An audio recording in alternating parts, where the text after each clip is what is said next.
అందరికీ నమస్కారం. నేను మీ విశాల్ ఉదయ్ కుమార్, కాకినాడ మాజీ డిప్యూటీ మేయర్. ఈరోజు మీ ముందుకి వస్తున్నందుకు మరీ సంతోషంగా ఉంది. ఎందుకంటే చాలా మీటింగ్స్లో, పొలిటికల్ మీటింగ్స్లో ఎన్నోసార్లు నేను మాట్లాడినప్పటికీ మన జాతీయ వాళ్ళ ముందుకి ఇలాగ మీడియా ద్వారా రావడం అనేది ఇది చాలా సంతోషకరమైన విషయం. వ్యక్తిగతంగా ఎంతో ఆనందాన్ని ఇచ్చే విషయం అని చెప్పి మన జాతి పెద్దలకు తెలియజేసుకుంటున్నాను. ముందుగా విజయనగరంలో గత 19 రోజులుగా మన ఢిల్లీ జాతి కోసం వర్గీకరణ విషయంలో అలుపు ఎదుగుని పోరాటం చేస్తున్న విజయనగరం పెద్దలకు, యువకులకు, మహిళలకు, వారందరికీ కూడా నా హృదయపూర్వక ధన్యవాదాలు తెలియజేసుకుంటున్నాను. ఎందుకంటే ఒక రోజు ధర్నా చేయడం, 2 రోజులు ధర్నా చేయడం ఖర్చుతో కూడిన పని. అంతకన్నా ముఖ్యంగా ఓపిక ఉండాలి. జాతి కోసం గత 19 రోజులుగా చేస్తున్న ఈ త్యాగాలకు, అదేవిధంగా రాష్ట్ర వ్యాప్తంగా మన వర్గీకరణ విషయంలో మన రైతులకు జరిగిన అన్యాయానికి న్యాయం చేయాలని చెప్పి రాష్ట్ర వ్యాప్తంగా చేస్తున్న ధర్నాలు కావచ్చు, రాష్ట్రాలు కావచ్చు, ఏదైనా అందరూ కూడా నా ధన్యవాదాలు తెలియజేసుకుంటున్నాను.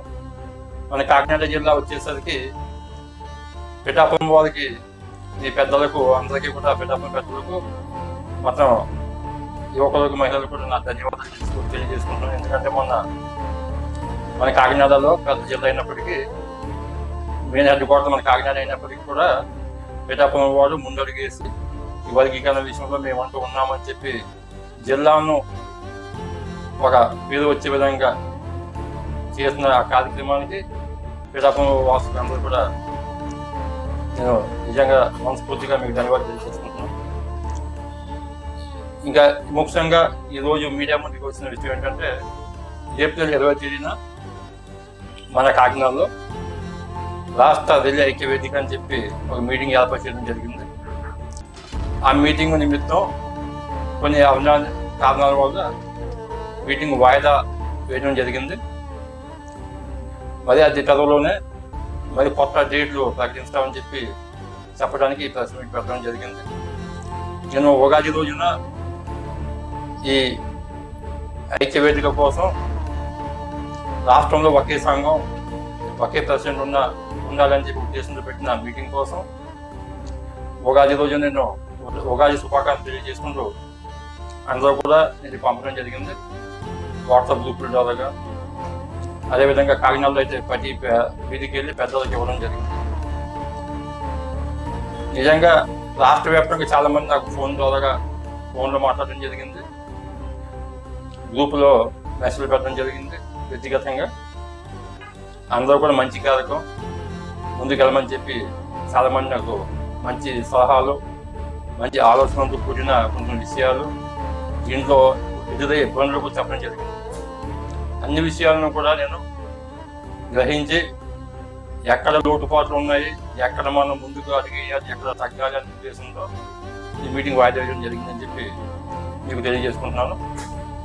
అదేవిధంగా కాకినాడ వచ్చేసరికి ఇలా గ్రామం, కాకినాడ గ్రామంలో 5 వీధులు ఉంటాయి. 5 వీధులను కూడా మాకు లెటర్స్ ఇవ్వడం జరిగింది. నేను పుట్టిందేమో జానాపురం వీడియో వచ్చేసరికి ఈ మధ్యకాలంలో పెద్దలు చాలా బిజీగా ఉంటున్నారు. పెళ్ళిళ్ళు ఎక్కువగా ఉండడం వల్ల, మరీ ముఖ్యంగా బీచ్ ఫంక్షన్లు, అదేవిధంగా నిశ్చితార్థాలు ఉండడం వల్ల పెద్దలు బిజీగా ఉంటున్నారు. వాళ్ళు లెటర్ ఇచ్చి నేను ఉగాది నాడు లెటర్ ఇవ్వడం జరిగింది. వాళ్ళు పిలుపుకొని చూస్తున్నాను. వాళ్ళు పిలిచిన వెంటనే వాళ్ళతో సమావేశమై ఒక 2-3 రోజుల్లో మన కాకినాడ ఐటీ పేపర్ని సమావేశపరిచి మళ్ళీ ఈ ఐటీ పేపర్లు కాకినాడంతా కలిసి జిల్లా వ్యాప్తంగా ఒక సమావేశం చేసి, జిల్లా మీటింగ్ చేసి, వీళ్ళకంతా ఐక్యత కోసం ఒకే సంఘం, ఒకే రాష్ట్రంలో ఒకే సంఘం, ఒకే ప్రెసిడెంట్ మన ఆలోచనని వాళ్ళ ద్వారాగా ముందు వాళ్ళు తెలియజేసి, వాళ్ళ మద్దతుతో అప్పుడు రాష్ట్రంలో మరి కొత్త డేట్లు ప్రకటన చేస్తామని చెప్పి తెలియజేసుకుంటున్నాను. నా ప్రణాళిక భాగంగా అయితే నేను ఉగాది రోజు ఈ ఇన్విటేషన్ ఇవ్వడం జరిగింది. 30వ తేదీన ఒక 10 రోజుల్లో ఈ మామూలు లోకల్ మీటింగ్స్ కానీ జిల్లా మీటింగ్స్ కానీ అవుతుంది. మిగతా 10 రోజుల్లో మన రాష్ట్ర వ్యాప్తంగా బుక్స్ తిరిగి దీనికి మీద అవగాహన కల్పించి ఒక మీటింగ్ రామని ఆహ్వానం పలకాలని చెప్పి ఒక నిర్ణయంగా నేను సిద్ధం చేసుకున్నాను. ఇప్పుడే మన కాకినాడలో ఒక లేట్ అవడం వల్ల, పెద్దలు బిజీగా ఉండడం వల్ల అనుకున్న టైంకి మీటింగ్ షెడ్యూల్ ప్రకారం చేయలేకపోతున్నందుకు చింతిస్తున్నాను. ఏదైనా నా సంకల్పం ఒకే రాష్ట్రంలో ఒకే ప్రెసిడెంట్ ఒకే సంఘం ఉండాలని చెప్పి ఈ అన్న మాత్రం బలంగా అయితే నేను ముందుకు తీసుకెళ్ళాలని చెప్పి ఉద్దేశంతో ఉన్నాను. మీకు అందరూ కూడా సహకరించాలి. మీరు అమూల్యమైన సలహాలు నాకు ఇవ్వాలని చెప్పి కోరుకుంటున్నాను. అదేవిధంగా ఈ ఇన్విటేషన్ నేను ఎప్పుడైనా వాట్సాప్ ద్వారా రాష్ట్ర వ్యాప్తంగా కొంతమంది చూసి నాకు చాలామంది ఫోన్ చేసినందుకు మీకు అందరూ కూడా ధన్యవాదాలు. దీంట్లో మంచిగా చెప్పిన వాళ్ళు ఉన్నారు, దీంట్లో కష్టాలు చెప్పిన వాళ్ళు ఉన్నారు. ఏ విధంగా దీనికి ఆటంకాలు కలిగించే వాళ్ళు ఉంటారో కూడా చెప్పడం జరిగింది. అన్ని అందరూ ఆలోచనలు తీసుకున్నాం. దానిపైన పూర్తిగా అవగాహనతో ముందుకు వెళ్తానని చెప్పి మీకు ఈ మీడియా రూపంగా తెలియజేసుకుంటున్నాను. తమకు చెప్పిన అమూల్యమైన విషయాలన్నీ కూడా నా మైండ్లో పెట్టుకొని కానీ ఏ విధంగా ముందుకు తీసుకెళ్ళాలని చెప్పి విషయంపై ఈ రోజు నేను మీడియా ముందుకు వచ్చానని చెప్పి మీకు తెలియజేసుకుంటున్నాను. అసలు వర్గీకరణపై మన రెల్లి జాతిలో అవగాహన ఉందా అని చెప్పి నాకున్న ఒక చిన్న అనుమానాన్ని పెద్దల్ని రాష్ట్రంలోని పెద్దలకి అందుకు నేను తెలియజేసుకుంటున్నాను. ఎందుకంటే రెల్లి జాతిలో మా కాకినాడ కావచ్చు, రాష్ట్ర వ్యాప్తంగా అన్ని ఊళ్ళో కూడా వర్గీకరణ అంటే ఏంటి, దీనివల్ల మనకు వచ్చే లాభాలు ఏంటి, మన జాతి జరిగే మేలు ఏంటి అనేది అసలు కింద స్థాయిలో ఎవరికి తెలియదు అని చెప్పి నా వ్యక్తిగతంగా నా ఉద్దేశం.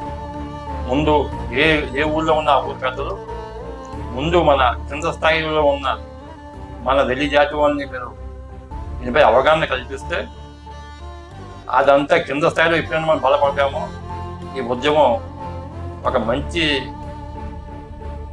ఆలోచనతో ముందుకు వెళ్తాదని చెప్పేసి మనకి దీని మీద మన పడ్డ కష్టానికి ఫలితం దక్కుతుందని చెప్పేసి నేను తెలియజేసుకున్నాను. దయచేసి మీరు పెట్టే ఈ పంచాయతీలు కావచ్చు, గ్రామంలో మీటింగ్ కావచ్చు, ఒక పావుగంట అరగంట మన వర్గీకరణ కోసం మనం నష్టపోయే మన ప్రతి జాతి ఎంతవరకు నష్టపోతున్నామో, మనం ఏం చేస్తే మనం లాభపొందుతామో అనే విషయాలను మీరు దయచేసి మీ ఊళ్ళో ఉన్న మన అక్క చెల్లెలకి అందరం తెలియవలసిందిగా. ఒకవైపు ఏమో మనం రాష్ట్రం అంతా ఒకే ఏజెండా ఉండాలి, ఒకే సంఘం ఉండాలని మనం అనుకుంటుంటే, మరీ ముఖ్యంగా కొంతమంది ఏమో వాళ్ళు తెలిసి చేస్తున్నారని అనుకోలేదు, వాళ్ళు తెలియకుండానే జాతిని ఒక రకమైన ఆలోచనలతో వాళ్ళు సొంత ఏజెండాలు పెట్టి జాతిని తొక్కే పనులు ఉన్నదని చెప్పి చెప్పక తప్పదు. ఎందుకంటే మనమేమో ఒక రకంగా జాతిని ముందుకు తీసుకెళ్ళాలనుకుంటే వాళ్ళేమో ఏది అసలు వాళ్ళకి విన్నపడినట్టు, వాళ్ళు వాట్సాప్లో చూడనట్టు, దీని మీద అసలు మనకి ఎందుకులే 4 రోజులు వాళ్ళు అనుకొని 5 రోజులు ఆగిపోద్ది అనుకొని మా ఏజెండా మనది, మాకు ఇలాగే బాగుంది, 4 ఫోటోలు గ్రూప్లో పెట్టేసుకుంటున్నాం, 4 చూసి బాగుంది అంటున్నారు, ఇంకా ఇది చాలు మనకి అని చెప్పి కొంతమంది పెద్దలు వాళ్ళ జాతిని వెనక్కి లాగే పనులు చేస్తున్నారు. దయచేసి మీరు ఒక్కసారి మీరే మీకు చెప్పిన స్థాయి కారణాలు మీరే మనం రాత్రిపూట పడుకున్నప్పుడు మనం ఉదయం నుండి పడుకున్న టైంలో ఏం చేస్తున్నాం మనకి ఒకసారి ఆలోచన చేయండి. అదే మనం ఇప్పుడు మన సంఘాలు స్థాపించాం, ఈ రోజు దాకా మన జాతికి ఏం చేసిందో బాబు అని ఆలోచిస్తే మీకు అర్థమవుతుంది. మీరు చేసే పనుల వల్ల జాతి ఐక్యతతో పాటు మన జాతిని మనమే నాశనం చేస్తామని చెప్పేసి చెప్పక తప్పనప్పుడు మన జాతిలో ప్రతి ఒక్కరు కూడా ఆలోచన చేసే సమయం వచ్చింది. దయచేసి ఆలోచించండి. మనకెందుకులే అనుకుంటే మన భావితరాలకు మనం చాలా చాలా నష్టం చేసిన వాళ్ళు. ఈ మాటలు ఎందుకు అంటున్నానంటే, నేను మీటింగ్ పెట్టాలనుకున్న రోజు నుండి ఈరోజు దాకా నాకు వచ్చే ఫోన్లు కానీ నేను చూసే కొన్ని వ్యక్తిగతం పంపి నాకు వాట్సాప్ మెసేజ్లు కానీ ఈ మాట తప్పడం లేదు. అసలు మనం మన జాతి కోసం మన రాష్ట్రంలో ఉన్న నాయకత్వాలు, వ్యక్తిగత సంఘాలు ఎవరు మట్టుకాలు సంఘాలు పెంచుకున్నారు. వాళ్ళు ఇప్పుడు దాకా మన జాతికి ఏం చేసేయాలని చెప్పి ఒక్కసారి ఆలోచించండి. ఏ సంఘమైనా అందరూ ఒకటే. నేను అన్ని సంఘాలు చెప్తున్నాను. ఒక గొప్ప సంఘం, ఒక పేద సంఘం అందరూ అన్ని సంఘాలు చెప్తున్నాను. మీరు సంఘంగా ఉండి మన జాతికి ఏం చేసేదని నేను మిమ్మల్ని ప్రశ్నిస్తున్నాను.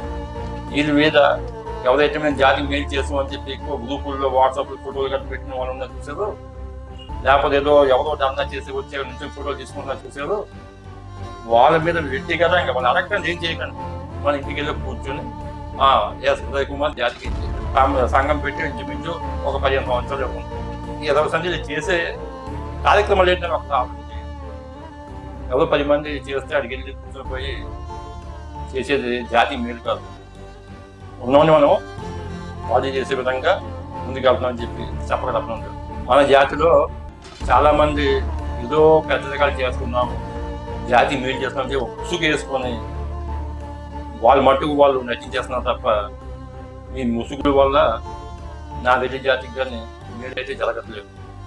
స్పష్టంగా చెప్తున్నాను. ఇది తేడా ఏంటి చేసే ఈ ముసుగు వేసుకొని చేసే కొన్ని విషయాల వల్ల అక్కడ జాతి పోతుంది. మా నాన్నగారు విశాల ఆనందరావు అని చెప్పేసి స్టేట్ ఉన్న అన్ని ఊళ్ళో అందరూ చాలా మంది తెలుసు. 1982లో తెలుగు సంక్షేమ సంఘం పెట్టినప్పుడు మా నాన్నగారు ఒక దాంట్లో మెయిన్ నెంబర్గా కీలకమైన వ్యక్తిగా ఎవరి కాకినాడ నుండి మా నాన్నగారు ఒక భూపతి జగదారావు అని పెద్ద అయినా ఉన్నాం. ఫస్ట్ మా నాన్నగారు మనలో లేదు, భూపతి జగదారావు ఇప్పుడు ఉన్నాం. ఆయన మనం కలిసినప్పుడు కొన్ని విషయాలు చెప్పేదని ఆశ్చర్యపోయింది. ఈ రాజకీయాల్లో అన్ని కులాలు ఉంటాయి, అన్ని రాజకీయాలు ఉంటాయి, కానీ మన జాతి రాజకీయాలు ఉంటుందని నేను అప్పుడు ఊహించుకోలేదు. వింటున్నాను చెప్పి కొన్ని విషయాలు వింటే నాకు ఆశ్చర్యం కలిగించింది. నేను ఆ కుటుంబం నుంచి వచ్చిన వాడిని, నిత్యం జాతి కోసం కష్టపడిన వ్యక్తి మా నాన్నగారు. ఆ క్వాలిటీస్ ఉన్నవాడిని. ఎవరో 4 వస్తే పనిచేయడం లేదా జాతి కోసం నటించడం నాకు చేత కాదు. ఉన్నట్టు మాట్లాడతాను. లేదంటే సైన్లు కూర్చుంటారు. రాష్ట్రంలో ఉన్న వ్యక్తిగత సంఘాలు పెట్టుకుని ఇదంతా అసలు ఏం చేసేది జాతి గురించి చెప్పండి. ధర్నాలు చేయడం వగేరాలు కాదు. అదే మన ప్రణాళిక ఏంటి? ఒక వ్యక్తి ఒక ప్రణాళిక చెప్తే ఇంకో వ్యక్తి ఇంకో ప్రణాళిక చెప్తున్నాం. మళ్ళీ ఐక్యత లేదు. ఆ ఐక్యత లేకపోతే మనం వెనకబడ్డామని చెప్పి నాకు ఒక వ్యక్తిగతంగా ఉద్దేశం. రాష్ట్రంలో ఉన్న పెద్ద మనుషులంతా చెప్తున్నారు, సంఘ నాయకులు. రాష్ట్ర వ్యాప్తంగా ఢిల్లీ జాతి ఎంతమంది ఉన్నారు తెలుసా? నువ్వు చెప్పి ఓట్లు పరంగా కాదు, జనాభా పరంగా ఎంత ఉన్నట్టు తెలుసా? ఒక నాయకుడు ఏమో 18 లక్షలు ఉంటారు, ఒక నాయకుడు ఏమో 20 లక్షలు ఉంటారు, ఒక నాయకుడు ఏమో 10 లక్షలు ఉంటారు. అసలు ఏంటండి ఇది? మీరు మాట్లాడి ఇంటెలిజెన్స్ రూపంలో బయటికి వెళ్తున్నాయండి.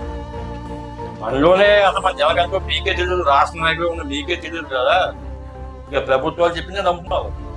అలా రాష్ట్ర సంఘంగా ఉన్న వాళ్ళు, సంఘ నాయకులు ఉన్న మీరు ప్రెసిడెంట్లు కానీ సంఘ నాయకులు మీరే బాధ్యత తీసుకున్నారు. రాష్ట్ర వ్యాప్తంగా మన జన పెరుగుతాని పక్కాగా మన దగ్గర ఏమైనా లెక్కల పరంగా ఉన్నాయా? ఉంటే మీరు అది ఎందుకు బహిరంగంగా చెప్పట్లేదు? చెప్పడానికి మనలో ఒక ప్రెసిడెంట్ ఎవరండి రాష్ట్రంలో చెప్పడానికి? అదే నా బాధ. ఒక ప్రెసిడెంట్ పెట్టడానికి ఢిల్లీ చేస్తుంటే ఆ ప్రెస్ మీటే చాలా విలువైన ప్రెస్ మీట్ అన్నమాట. అది రాష్ట్ర వ్యాప్తంగా వెళ్తారు. మనం చూస్తున్నాను మీడియాలో బైక్ పట్టుకు వస్తే కాంపిటీషన్గా మాట్లాడుతున్నాం. కాంపిటీషన్గా ఆ 2 నిమిషాలు మాట్లాడాడు కదా, నేను 3 నిమిషాలు మాట్లాడాను. వాడేమో ఇలాగన్నాడు కదా, మరి ఇలాగ చెప్పాడు. అంతే తప్ప మాట్లాడిన 4-30 స్పష్టంగా మాట్లాడాలి. అది జాతికి ఉద్దేశించి మాట్లాడాలి, జాతి మేలు కోసం మాట్లాడాలని మాట్లాడక మాట్లాడలేదు. ఒకే ఒక విషయంలో చూపాల్సిన చేస్తున్నాను. మనం ఇన్ని రోజుల నుండి ఈ వర్గీకరణ మీద యుద్ధం చేస్తున్నారు. అన్ని రాష్ట్ర వ్యాప్తంగా అన్ని ఊళ్ళో చేస్తున్నారు. వ్యవసాయాలు ఆడుకోవాలి. ఎవరైనా ఈ వర్గీకరణ మనం న్యాయం జరగంటే ఎవరిని ప్రశ్నించాలి? రాష్ట్ర ప్రభుత్వాన్ని ప్రశ్నించాలి. రాష్ట్ర ప్రభుత్వాన్ని మనం తెలియజేయాలి. మీరు డైరెక్ట్గా మాకు చెప్పగలుగుతున్నారా? సీఎం చంద్రబాబు గారు మాకు అన్నయ్య జరిగింది చెప్పగలుగుతున్నారా? లేదా డిప్యూటీ సీఎం పవన్ కళ్యాణ్ గారు మాలో మీరు ఒకరన్నారు కదా, మా బిడ్డ అన్నారు కదా, మీతో పాటు మేము నదిపోతున్నాం కదా, మా నాయకులు స్పష్టంగా వెళ్ళి అడుగుతున్నారా? ఏం చేయట్లేదు. రాష్ట్రంలో ఉన్న కొన్ని ప్రముఖ నాయకులతో కొంతమందికి ఈ ఢిల్లీ కార్పొరేషన్ వస్తే చైర్మన్ పదవులు అవసరం కాబట్టి మాట్లాడలేకపోతుంది. ఇలాంటి నాయకత్వం మనకు అవసరం. దయచేసి ముందు జాతిని కాపాడుకోండి. పదవులు అదే వస్తుంది. పదవులు మనం అనుకుంటే రాదు, మన కష్టపడితే వస్తుంది. దాని ఉదాహరణ నేను కష్టపడ్డామా పదవి మనం పరిగెట్టుకుంటూ వస్తుంది. అయితే కాకినాడ చరిత్రలో కాదు, మన ఢిల్లీ జాతి చరిత్రలోనే డిప్యూటీ మీద స్థాయికి వెళ్ళడం ఎవరు ఎప్పుడు అనుకోలేదు. వెళ్ళలేదు. నా కష్టం నేను తీసుకెళ్ళాను. అంతేగాని నా డిప్యూటీ మీద పదవి ఇవ్వాలని చెప్పి ఎవరిని తీసుకెళ్ళి ఢిల్లీ జాతిని ఒక పెద్దవాళ్ళని పూర్వం తీసుకెళ్ళి ధర్నాలు చేసి ఎమ్మెల్యేలు ఆర్మీ పట్టుకోలేదు. మన కష్టమే మనని ఒక స్థాయికి తీసుకెళ్తారు. మనం మోసం చేసే ప్రభుత్వాలు, రాజకీయ నాయకులు వాళ్ళు కదండి. మన ఢిల్లీ జాతి ఉన్నా ఢిల్లీ నాయకుల వల్లే మనం వెనకబడిపోతాం అని చెప్పి చెప్పక తప్పలేదు. మీరు గుండెల మీద చేసుకుని చెప్పండి. మీ జాతికి ఫోటోలు తీసుకొని ఇలా 2 రోజులు 3 రోజులు తిరగడం కాదు. ఫుల్ టైము జాతి కోసం వర్గీకరణ స్టార్ట్ అయిన రోజు ఈ రోజు దాకా ఫుల్ టైము మీరు చేసేదా? ఆ విజయనగరం వాళ్ళు పాపం 19 రోజులుగా వాళ్ళ ఆర్థిక పరిస్థితి ఏంటంటే తెలియదు. కానీ నిజంగా చేతులు తమ పెట్టాలి. 19 రోజులు ఒక ఉద్యమం నడిపించాల్సిన విషయం కాదు. వాళ్ళని చూసుకొని మిగతా నాయకులు ఏమన్నప్పుడు దానికి ఆ జిల్లాలో ఇలా చేస్తాం విజయనగరంలో అని చెప్పి మనం ఏం ముందుకు వెళ్తున్నామా? అక్కడికి వెళ్ళి 4 ఫోటోలు తీసుకొని మనం కూడా వర్గీకరణ ఫైట్ చేస్తాం అని చెప్పి మనం అనుకుంటాం. అంతే కదా. మన రాష్ట్రానికి, మన ఢిల్లీ జాతికి పెద్ద దిక్కు ఎవరు? ప్రెసిడెంట్ ఎవరు? నిజంగా ఈ వర్గీకరణ విషయంలో ఇప్పుడే కాదు, భవిష్యత్తులో ఎప్పుడైనా మన ఢిల్లీ జాతికి మేలు జరిగిందంటే ముందుగా మనం ఈ విజయనగరం వాసులు, విజయనగరం ఊరు అందరూ కూడా ఎవరైతే కష్టపడుతున్నారో దండాలుగా కూర్చొని మన ఒక బాధని ప్రభుత్వం దృష్టికి తీసుకొని ఎంత ప్రయత్నం చేస్తున్నారో అక్కడ కూర్చున్న ప్రతి ఒక్కరి కుటుంబానికి కూడా అధిక ఆశీస్సులు ఉండాలి. మనం ఎప్పుడు విజయం సాధించినా ముందు మెట్టు విజయనగరం పేరు మీద ఉంటుందని చెప్పేసి నిజంగా గొప్పగా చెప్తున్నారు. చాలా రోజుల నుండి ధర్నాలు చేస్తున్నారు. రాష్ట్ర వ్యాప్తంగా చాలా మంది చాలా కార్యక్రమాలు చేస్తున్నారు. అందరికీ నా ధన్యవాదాలు.